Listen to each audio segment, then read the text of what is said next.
पल भर के लिए अपनी आंखें बंद कीजिए और कल्पना कीजिए, आप एक ऐसे इंसान हैं जो किसी हादसे का शिकार हो गए हैं और कहीं ऐसी जगह पहुंच गए हैं जहां आपका कोई अपना नहीं है।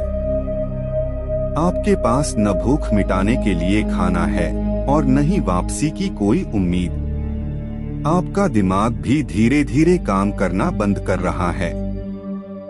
अब अपनी आंखें खोलिए और भगवान का शुक्रिया अदा कीजिए कि यह आपकी कल्पना भर है। जी हाँ, आज की कहानी कुछ ऐसी ही दिलचस्प है। अगर वीडियो अच्छी लगे तो वीडियो को लाइक कीजिए और चैनल को सब्सक्राइब कीजिए।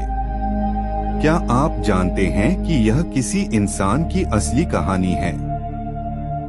यह कहानी है एक निडर मछुआरे जो सल्वाडोर अल्वारेंगा की, जो मछली पकड़ने के लिए समुद्र में उतरा तो लेकिन उसे वापसी में पूरे 438 दिन लग गए।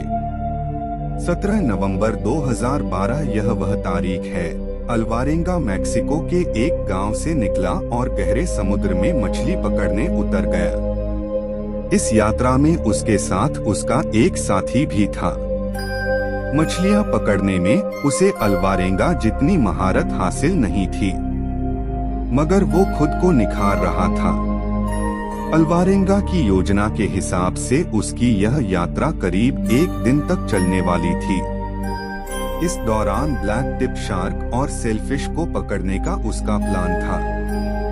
सब कुछ योजना के अनुसार ही शुरू हुआ था, मगर तभी एक खतरनाक तूफान ने अपनी दस्तक दे दी। भारी बारिश और तेज हवाओं के कारण उसे खतरे की चेतावनी मिल चुकी थी। बावजूद इसके वो अपनी सिंगल इंजन वाली टॉपलेस बोट के सहारे आगे बढ़ता रहा। यह रिस्क उसे भारी पड़ा। 5 दिवसीय तूफान उसे अपने साथ बहा ले गया। रेडियो से वो मदद मांग सकता था, वो भी नष्ट हो चुका था। बोट का वजन कम करने के लिए अल्वारेंगा ने 500 किलोग्राम वजन के बराबर की अपनी सारी मछलियां फेंक दी। अब उसके पास न तो खाने के लिए राशन था, न रोशनी थी और न ही किनारे से संपर्क करने का कोई तरीका। अकेले समुद्र में उसकी बोट बेलगाम आगे बढ़े जा रही थी।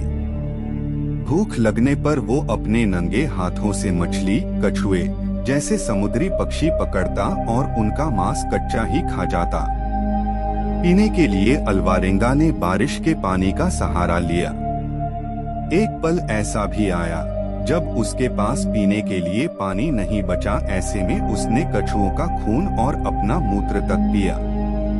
करीब 4 महीने के बाद साल्वाडोर के साथी ने कच्चे मांस को खाने से मना कर दिया और भूखमरी से मर गया। साल्वाडोर ने जिंदा रहने के लिए सब कुछ जारी रखा। साल्वाडोर अपने शुरुआती बिंदु से 10,000 किलोमीटर से अधिक की दूरी पर था। खुद को भगवान के सहारे छोड़कर अल्वारेंगा ने खुद को अपनी बोट के सहारे सौंप दिया। वह खुली आंखों से आसमान में टिमटिमाते सितारों को देखता, इस उम्मीद के साथ कि कोई उसकी मदद के लिए आएगा। उसने अपने आसपास कई सारे जहाजों की चहलकदमी महसूस की, मगर कोई उसकी मदद के लिए आगे नहीं आया। इस अकेलेपन में अल्वारेंगा ने गीतों और भजनों को समय काटने का साधन बनाया। 30 जनवरी 2014 को 438 दिनों के बाद अल्वारेंगा ने कुछ दूरी पर पहाड़ों को देखा। यह मार्शल द्वीप समूह का एक छोटा सा कोना था। उसने अपनी नाव छोड़ी और तैरकर किनारे पर आ गया। आखिरकार वह जमीन पर था। किनारे पर पहुंचकर जैसे ही वो खड़े होने की कोशिश करता, वो गिरकर बेहोश हो जाता। जल्दी ही वहां के स्थानीय लोगों की उस पर नजर पड़ी और वो उसे अपने घर लेकर आए। इसके बाद उन्होंने संबंधित अधिकारियों को अल्वारेंगा के बारे में सूचना दी। ये कहानी थी एक ऐसे आदमी की जो 400 से भी ज्यादा दिनों तक समुद्र में रहा और अपनी हिम्मत के बूते जिंदा वापस लौट कर आया। अगर वीडियो अच्छी लगे तो चैनल को सब्सक्राइब और वीडियो को लाइक कर दीजिए। धन्यवाद।